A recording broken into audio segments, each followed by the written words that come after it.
Di suatu rumah sakit jiwa, seorang dokter sedang memeriksa pasien-pasiennya. Kamu yang bernama Nanang ya? Iya pak. Pagi tadi kamu sarapan apa? Roti pak. Bagus. Kalau 2 dikali 4 berapa? Selasa pak. Kamu belum sembuh. Silahkan kembali ke ruangan. Lantas dipanggil pasien yang kedua yaitu Parto. 2 dikali 4 berapa? Gampang gitu pak. 1 juta.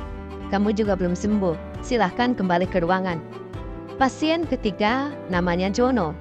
Kamu bisa berhitung kan? 2 dikali 4 berapa? Gampang pak. Itu sih 8 pak. Bagus. Kemudian dokter itu bertanya lagi.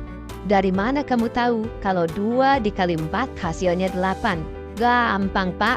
Hasil itu didapat dari Selasa dikurangi 1 juta. Seorang pasien rumah sakit jiwa yang bernama Parto masih berlari-lari ketakutan sambil berteriak-teriak memanggil dokternya.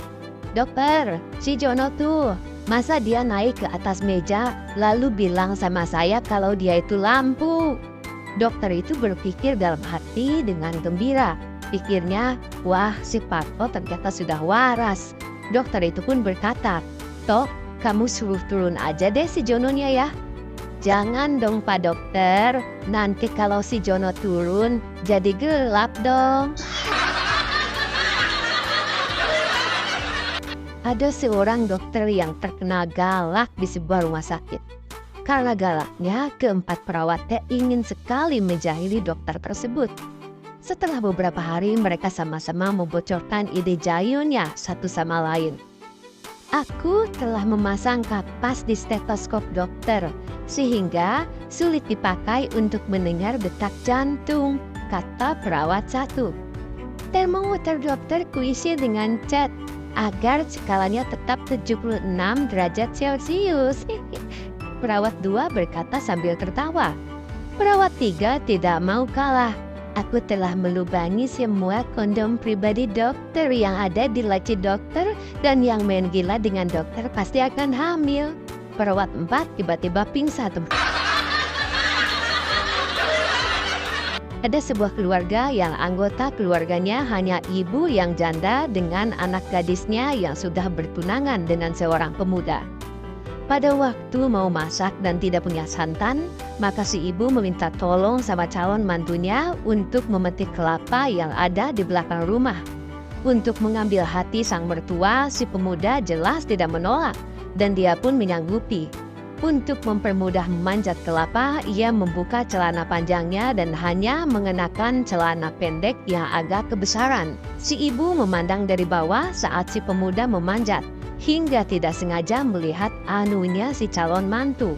Ia pun segera masuk ke dalam kamar dan memanggil anak gadisnya. Nduk, batalkan saja rencana pernikahan kalian. Kenapa, Bu? Bukannya ibu sudah setuju waktu mereka melamar? Ibu sudah pengalaman dalam berumah tangga dan ibu tidak mau kamu nanti menderita. Ada apa, Bu? Kenapa ibu berkata seperti itu? Ibu barusan melihat itunya besar sekali. Kamu tidak akan tahan kalau kamu nanti menikah dengannya. Oh, jangan khawatir, Bu. Udah beberapa kali dicoba, pas-pas aja tuh. Karena suatu urusan, Pak Nanang terpaksa harus meninggalkan usaha penyewaan hewan-hewan pejantan selama beberapa hari. Sebelum pergi, dia menyampaikan beberapa instruksi penting kepada pembantunya. John, jika ada yang ingin memakai jasa sapi jantan kita, sewanya 200.000 per hari. Jika ada yang ingin memakai jasa kambing, sewanya 100.000 per hari. Jelaskan? Siap, sudah jelas bos. Maka pergilah Pak Nanang. Besoknya Jono didatangi seorang petani. Pak Nanangnya ada? Oh, Tuan sedang keluar kota untuk beberapa hari. Tapi saya diberi kepercayaan untuk menggantikannya. Apa yang bisa saya bantu? Sebenarnya saya ingin berbicara langsung dengan majikanmu. Putranya telah berhubungan cukup lama dengan putriku.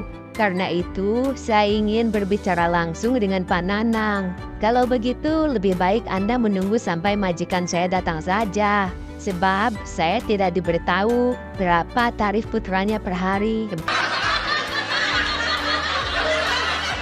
Seorang karyawan sebuah perusahaan Indonesia merasa sangat gembira setelah mendapatkan kabar bahwa ia terpilih untuk mewakili perusahaannya mengikuti sebuah seminar di luar negeri. Setibanya di lokasi seminar, para peserta seminar diberi lembar isian oleh panitia yang isinya tentang biodata peserta. Saudara sekalian, tolong isi biodata Anda guna keperluan penerbitan sertifikat setelah seminar ini selesai. Silakan saudara-saudara mengisi pada kolom yang tersedia sesuai dengan jawaban Anda masing-masing. Dengan tenang, sang karyawan tersebut mengisi kolom demi kolom sampai selesai dan mengembalikannya pada panitia.